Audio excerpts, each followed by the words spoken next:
Je fais une petite vidéo pour vous parler des flammes jumelles. Voilà, je fais cette vidéo parce que je l'ai promis à quelqu'un. J'ai énormément eu de questions sur les flammes jumelles en soins. Voilà, et du coup mon avis sur le sujet a totalement évolué et il est, je pense, à l'encontre de pas mal de choses que vous allez voir sur le net. Évidemment, je ne détiens pas la vérité, c'est une évidence, je dis juste en fait mon avis d'après mon expérience, et après tu vois si ça résonne, et si ça résonne c'est génial, si ça résonne pas, n'hésite pas à aller voir d'autres avis, d'autres personnes, voilà. Déjà, les flammes jumelles, qu'est-ce que c'est? Alors, on est sur un truc ésotérique, donc du coup, c'est un petit peu perché. Donc, si t'aimes pas ce qui est perché, fuis. En même temps, ça peut servir quand même. Donc, du coup, cette vidéo s'adresse un petit peu plus à des personnes qui sont déjà dans la problématique et qui croient à ce genre de trucs. Voilà. Donc, la relation flamme jumelle. La légende dit qu'il y a une âme au moment de s'incarner qui se divise en deux âmes, voilà, et que du coup ça crée deux personnes. Donc en fait, ces personnes vont se croiser à plusieurs moments de leur vie. C'est évident que c'est un peu genre des âmes sœurs, en fait elles se sont déjà retrouvées dans de nombreuses vies antérieures, ce qui fait que du coup au moment où elles se retrouvent, il y a une connexion totalement évidente et absolument incroyable qui se crée. Donc en fait, on assiste ensuite à un espèce de jeu du chat et de la souris. Donc en fait, on a un runner, hop, et un chaser. Donc l'histoire en gros c'est que le runner court, le chaser lui court après, voilà. Mais du coup le runner ne veut pas. Et au bout d'un moment le chaser il est super déçu et hyper triste, donc en fait il s'en va. Il arrête de lui courir après et il tombe dans ce qu'on appelle la nuit noire de l'âme. La nuit noire de l'âme, c'est carrément une énorme dépression. Voilà, voilà. Et du coup, au bout d'un moment, le runner se rend compte que du coup, ils sont flammes jumelles et là, il court après le chaser. Donc voilà, et en fait, du coup, le chaser court un peu quand même, mais au bout d'un moment, en fait, on a des retrouvailles et une reconnexion incroyable, et c'est la fusion. Et là, après, ils vécurent heureux et eurent beaucoup d'enfants. Donc on n'est pas loin en fait du conte de fées, n'est-ce pas, un petit peu de tous les scénarios qu'on peut retrouver dans les petits harlequins. C'est très très joli comme histoire, c'est une très très belle histoire sur le papier. Dans les faits, mon avis sur tout ça, c'est qu'on est dans une relation toxique, mais genre la relation la plus toxique de toute votre vie. C'est vrai, je conçois complètement et j'affirme qu'on est vraiment sur une relation qui est complètement ésotérique. C'est une relation en fait qui est d'une intensité incroyable et qui en fait va vous faire complètement évoluer au niveau spiritualité. Je sais que quand j'ai vécu ce truc-là, en fait, j'ai eu des pop-up énormes au niveau de la spiritualité, au niveau de mes dons qui se sont développés, c'était complètement fou. Voilà. Et puis en fait, il y a vraiment une connexion super chelou et folle que tu trouveras jamais avec personne d'autre. Des petits détails du genre, par exemple, je savais exactement à quel moment ma flamme jumelle se réveillait. Genre, je savais. Voilà, il y a une connexion comme ça, c'est un micro détail sur des tonnes de trucs, mais c'est complètement fou. Une espèce de télépathie qui est là, qui est assez impressionnante. Voilà. Dans les faits, c'est une relation, en fait, fuis-moi, je te suis. Du coup, le runner a une putain de blessure de rejet. Et le chaser a une blessure d'abandon monumentale. Voilà. Donc du coup ça fait un cocktail explosif qui fait que du coup ça va travailler de fou chacun sur ses blessures. Donc en fait on peut se dire c'est génial parce qu'on évolue. Alors oui, mais doit-on évoluer dans tant de souffrance? Parce qu'en gros, ce qui se passe, c'est que du coup, en fait, la personne qui a la blessure d'abandon subit énormément de rejet, ce qui est très compliqué pour elle. La personne qui a de l'abandon, en fait, va totalement s'abandonner pour l'autre, et du coup, en fait, pour essayer de satisfaire à tous les besoins de l'autre, etc., et du coup, s'oublier totalement pour l'autre. Et puis, du coup, lui, ça va lui faire carrément peur, du coup, il va s'enfuir encore plus. Donc voilà. Donc en fait, on est quand même sur une relation qui est assez toxique parce que du coup, il n'y a pas du tout de notion d'équilibre entre les deux personnes. Donc le chaser, il va donner beaucoup plus que le runner qui va lui ne donner que des micromiettes. Voilà, donc ça veut dire que lui en fait, il va souffrir énormément de tout ce qu'il donne, à offrir son cœur sur un plateau pour finalement se sentir totalement rejeté de façon totalement constante. Et du coup, en fait, voilà, il n'y a pas du tout d'équilibre et c'est pas fluide du tout. Voilà.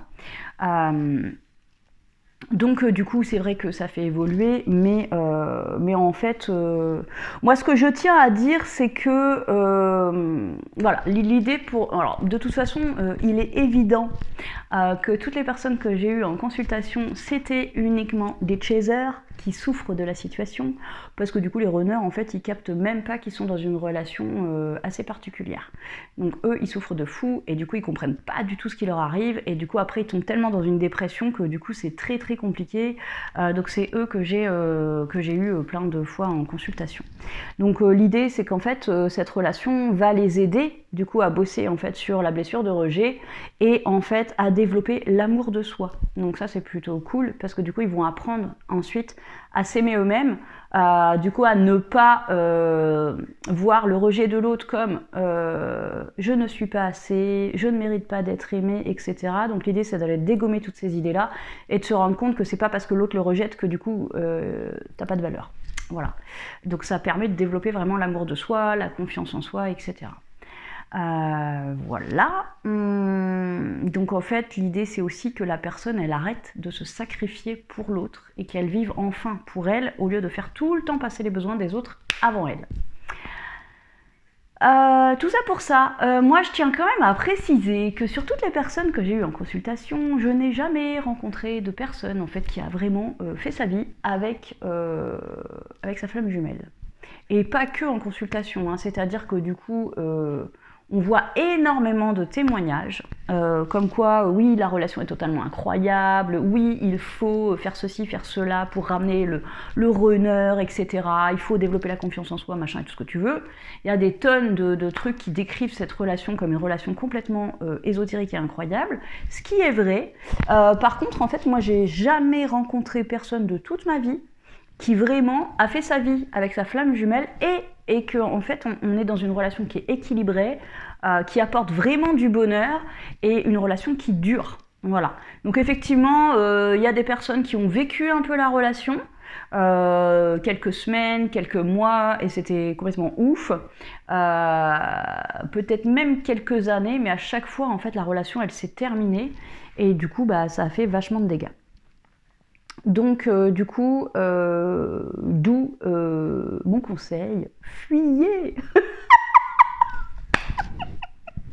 Fuyez.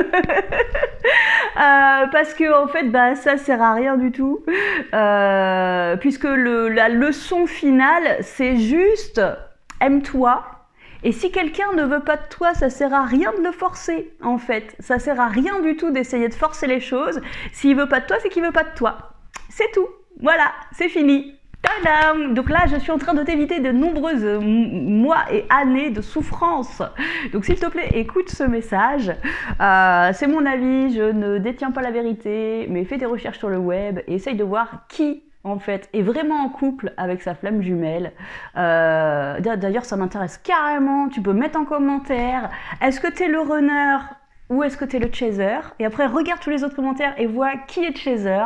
Est-ce que les runners, ils se posent des questions? À mon avis, pas du tout. Et dis-moi en fait si cette relation est incroyablement merveilleuse ou si tu en souffres. Alors attention, il y a des moments merveilleux, il y a genre 5% des moments qui sont oufissimes, mais du coup il y a 95% des moments où du coup tu es juste dans ton lit en train de pleurer en fait, voilà. Et puis dis-moi si tu es en couple avec ta flamme jumelle et si c'est vraiment si incroyable que ça, ou si en fait tu es dans une relation où il y a des hauts et des bas tellement incroyables que c'est souffrant. Voilà. En fait, il faut savoir que souvent quand tu es dans une relation comme ça, tu es dans une relation fuis-moi je te suis, donc tu as des blessures à travailler. Et que du coup, cette relation, quand elle est terminée, tu vas retourner dans des « fuis-moi, je te suis ». Sur d'autres relations qui seront peut-être moins intenses, mais que du coup, tu vas retourner dans des relations comme ça jusqu'à ce que tu arrives à comprendre le truc. Voilà. Alors, c'est évidemment, mais alors sans aucun jugement, sans aucun jugement de ma part, parce que je suis tombée dans le truc des flammes jumelles à pieds joints. Je suis allée très loin là-dedans. J'en ai oublié ma fille à certains moments, j'en ai oublié ma vie. J'étais prêt à tout balancer pour un mec qui s'en foutait de moi. En tout cas, qu'à jamais pu en fait s'engager en quoi que ce soit, de rien du tout. Bref, après, vraiment, si tu m'écoutes, je t'aime à la folie. Je te souhaite plein de bonheur dans ta vie et c'est ok. Voilà. Mais voilà, ça y est, je suis perturbée. Donc voilà, le truc c'est qu'après tu vas retomber dans d'autres relations comme ça, et du coup je disais pas de jugement parce qu'en fait moi encore j'ai été dans des cycles fuis-moi je te suis et j'y suis encore clairement. Et j'arrive pas à m'en dépêtrer. Après vaut mieux en rire hein, parce que c'est genre une catastrophe. Mais bah écoute, merde, j'ai des super blessures et je bosse dessus, mais en fait c'est encore là et c'est pas fini, et juste je suis humaine. Voilà. Qu'est-ce que j'ai d'autre à dire? Alors moi j'ai une théorie. Alors celle-là je suis pas sûre que tu la retrouves partout, mais je dois avouer que c'est quelque chose que j'ai pu constater à plusieurs reprises dans mes consultations. C'est qu'en fait les personnes qui font face à cette problématique de flammes jumelles, je mettrai ma main à couper qu'elles ont toutes une problématique de jumeaux perdus. Alors qu'est-ce que c'est que ce truc de jumeaux perdus? Donc moi c'est quelque chose que j'ai, et comme de par hasard, ma flamme jumelle aussi. La problématique de jumeaux perdus, c'est qu'en fait, bah, du coup, quand tu étais dans le ventre de ta maman, et ben en fait, tu avais un frère ou une sœur jumelle, ou jumeaux, et que du coup, en fait, bah, il est décédé. Donc en fait, toi, tu arrives sur cette planète avec l'impression qu'il te manque la moitié de toi-même, avec l'impression de te sentir tout le temps seul, en fait, même au milieu de tout le monde, et tu cherches en fait toujours à fusionner avec l'autre, et du coup, dans tes rapports amoureux, tu cherches quelqu'un avec qui tu puisses vraiment fusionner, et c'est pour ça que du coup, tu as déjà une blessure en fait d'abandon. Moi, c'est abandon, mais du coup, il y en a d'autres, c'est rejet ou autre, avant même de naître. Donc en fait, on est sur en fait une blessure monumentale qui est très compliquée à être guérie. Voilà. Il y a ce truc-là, et du coup, ma théorie, c'est qu'en fait, la flamme jumelle, c'est en fait une personne qui a la même énergie, la même empreinte énergétique que ton jumeau. Voilà. Et du coup, très souvent, en fait, il y a un amalgame qui est fait entre quelqu'un lambda que tu connais pas, qui a la même énergie, et ton frère jumeau ou ta soeur jumelle, et du coup, dès que tu vois la personne, tu la reconnais entre mille, et tu ressens un truc complètement incroyable, et du coup, tu as envie de fusionner avec et de plus jamais se quitter, parce que du coup, tu as cette énergie comme si c'était ton jumeau, cette personne que tu recherches depuis ta naissance. Alors, il faut savoir que cette histoire de jumeaux perdus, ça peut laisser une empreinte sur toi, même si cette relation, enfin même si en fait, je veux dire, le jumeau il est décédé au bout d'une semaine ou 2 semaines. Donc en fait, c'est même pas détectable sur les échographies. Moi, du coup, en fait, mon jumeau, en fait, il est parti en fait au bout de 3 semaines et demie. Ça, c'est un truc que j'ai eu en fait en hypnose. Et du coup, là où je me rends compte que c'est vrai, c'est que du coup, c'est genre le truc qui a le plus d'impact de toute ma vie, alors que putain des épreuves, j'en ai eu. Voilà. Donc en fait, pour moi, il y a ce lien qui est là entre les jumeaux perdus et la flamme jumelle. Donc ce qui est très intéressant là-dedans, c'est de réussir en fait à se dissocier du truc, à prendre vachement de recul et à se dire hey, attention, cette personne n'est pas en fait mon jumeau.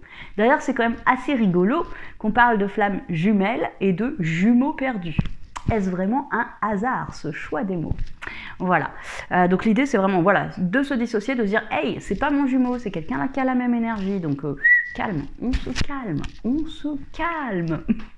Donc c'est pas mon jumeau et c'est une relation toxique, je m'échappe.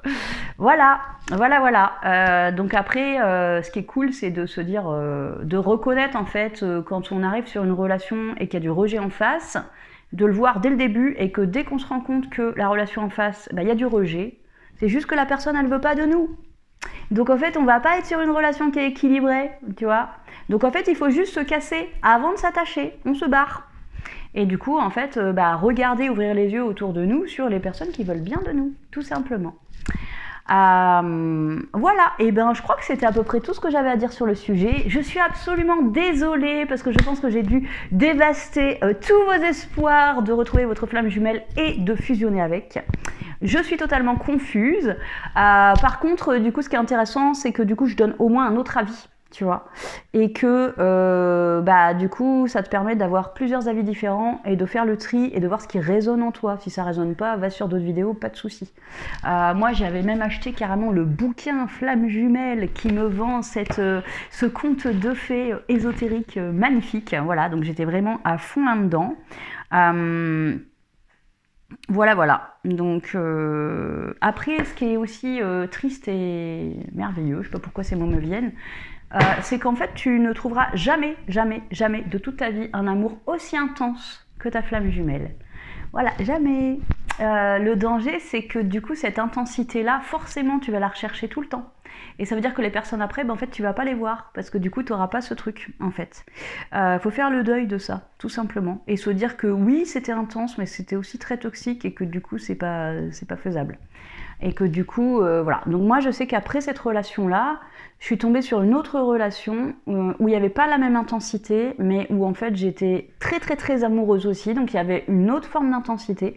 Tous les amours sont différents, mais du coup en fait il y avait quand même un vrai échange qui était là. C'était réciproque. En fait, c'est quand même important dans une histoire d'amour. Et du coup, en fait, c'était un amour qui était sain et qui était serein, et où du coup on a pu construire. Donc, faut pas chercher la même chose. Faut pas chercher la même chose. De toute façon, si c'est toxique, cherche pas un truc toxique. Mais du coup, ça veut pas dire que tu vas plus vivre des belles histoires, en fait. Tu peux quand même vivre des histoires absolument merveilleuses et incroyables et trouver l'homme de ta vie. Voilà, donc c'était pour redonner un petit peu d'espoir dans ce désespoir. Je suis désolée, j'ai utilisé le tu et le vous dans cette vidéo de façon totalement aléatoire.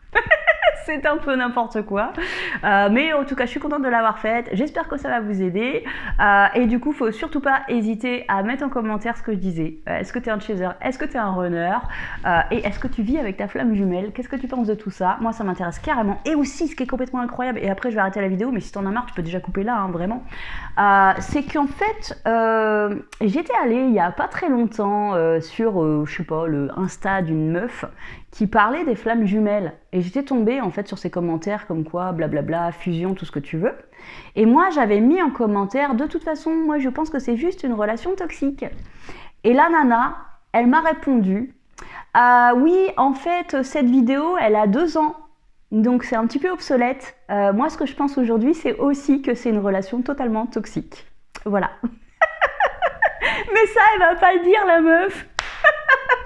Et du coup, je trouve ça super rigolo.